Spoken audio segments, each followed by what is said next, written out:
let's compare what we just wrote. Here it is. This is what we just wrote. Symbol, it's a buy button, a sell button. And of course, in what we wrote, we're not telling it to do anything, so you can click on them all day and it's not, no action is going to take place. Let's compare it to one where actions will take place. Actions will take place, but also there's conditional colors. Conditional colors can kind of, it can reinforce things, so to speak. This is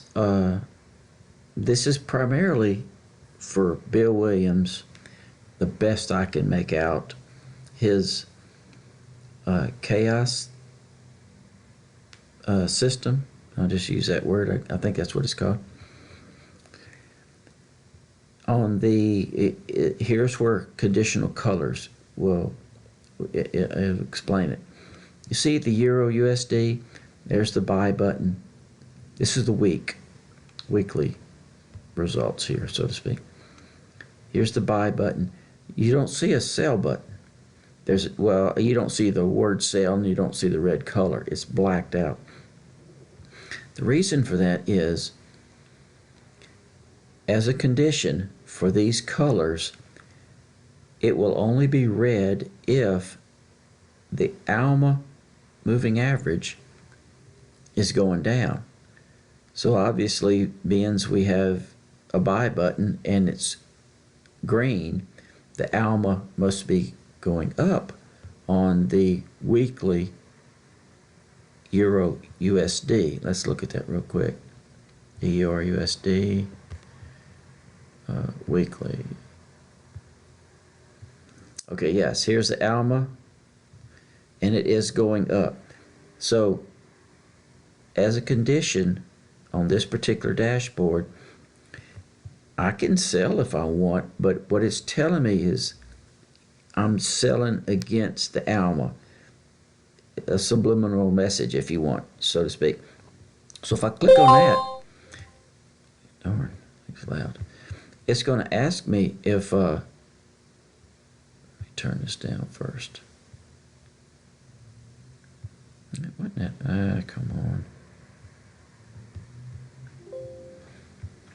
It's going to ask me control panel. The control panel is function of this is asking me, do you really want to send a sell order on a EUR USD?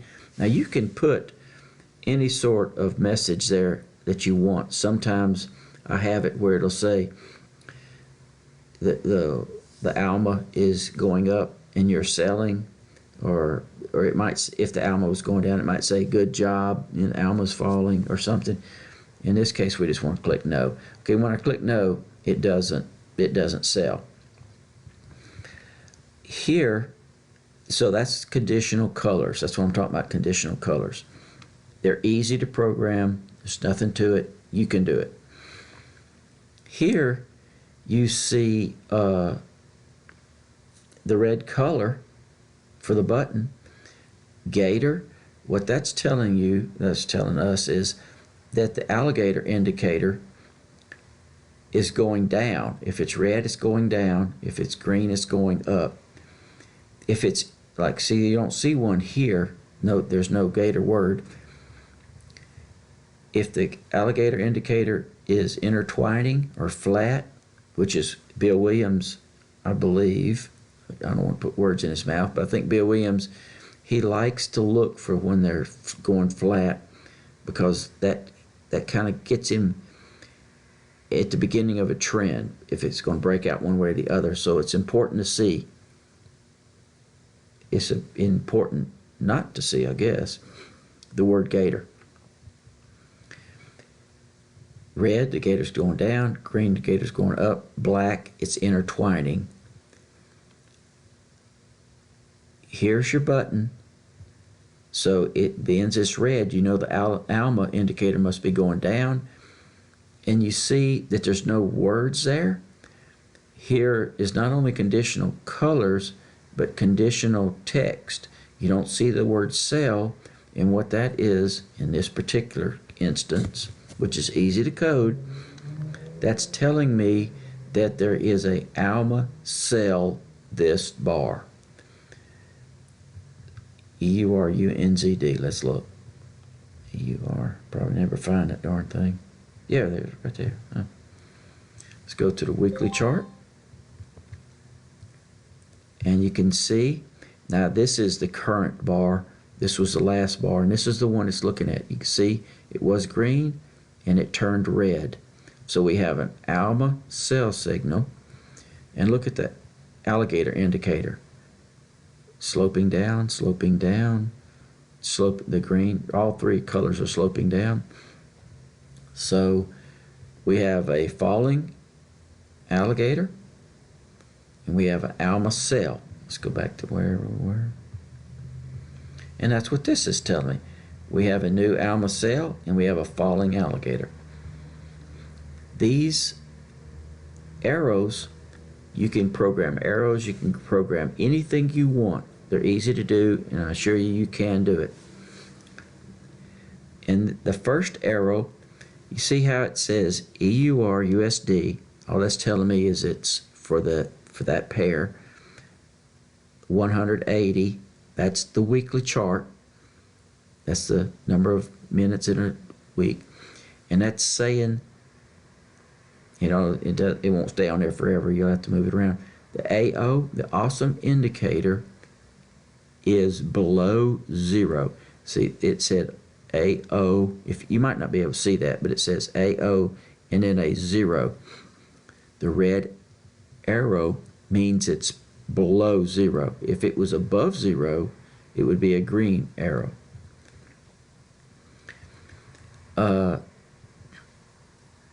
But the AO is going up. Now this one here says AO, and it does not say 0, so that means the last bar is going up.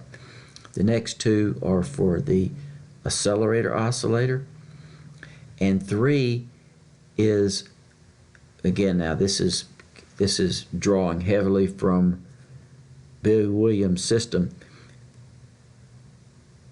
3 is a particular thing he looks for. If there's 3 in a row going up, or if there's 3 in a row going down, and it matters if it's below 0, you'd have to look into the system, but that 3 is important. Let's see what else. I think that's about it. But you could see how we have conditional text. See, there's no word there. Here, there's no cell here, so that's telling me on the EURGPP, on the 240 chart, I have an ALMA cell, and I also have the gators falling. Now sometimes you might see, here's a EURNZD. This is an ALMA buy right here, but there is no gator. The gator is intertwining. EURNZD. Isn't that what I just built? Yeah, okay, let's go to the 60 chart. 60.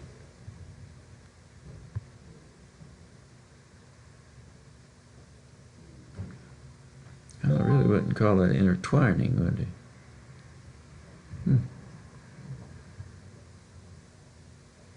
Maybe it's because the angle's not. I'd have to look at the code to remind myself, because it has to do also with the steepness of the code. I've forgotten how I coded that.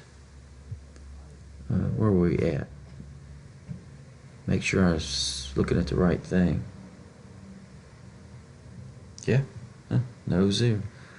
Let me, dang, if I change that chart, it's going to blast our ears. But, oh, here's another thing. This is, you see how this here, this is a divergence. Now, I don't know if you can see those words, but it says AUD NZD 30 DIV. That's a divergence bar. If you looked at Bill Williams' system, you'll notice divergence bars are his first point of interest. And because it's pointing up, it's a divergence bar. So you can see this is a cell, everything is going down, and then all of a sudden we have a divergence bar. So he starts getting interested. Is there a down divergence bar somewhere? Here's a down divergence bar on the EUR GPP. It's pointing down. If there's no divergence bar, there'd be nothing. Again, that's conditional coding, and in this case, conditional symbols. And in this case, conditional numbers. There might be a 2 somewhere around. There we go, here's a 2. In this particular case, it was the AC had 2 negatives in a row. It's important to him. The 2 and the 3, you'd have to study on his symbol. But that's how you can build from this. The next thing we do will be something simple. It might just be ALMA or something. But the next thing we do will be involving the ALMA, and I will show you how to do the conditional colors and conditional text. And the code, I'll just post the code on AnyVid site, and you can copy and paste into the Expert Advisor that we were creating, and then recompile it, and it will change. It will then reflect